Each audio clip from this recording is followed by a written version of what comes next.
We hear every quote that comes, education will change the world. Education will, but there's a lot of other contributing factors towards that. And when we started with education, by 10 o'clock, our children were falling asleep. And it's like, okay, well, there's no point educating children that are falling asleep. Why is that? They're hungry.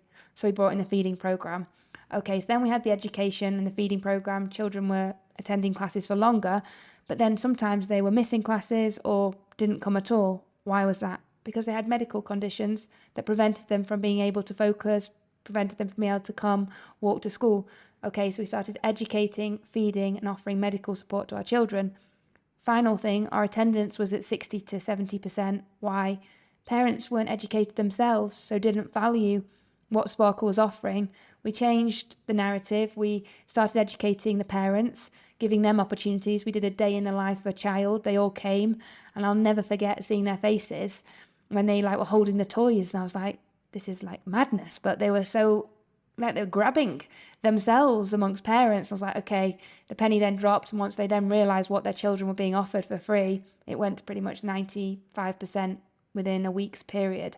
And education is sort of feeding in through each of those different areas. But as I said at the start, there are different things secondary to it that enable that education programme to run. And I think we really have to get that balance correct.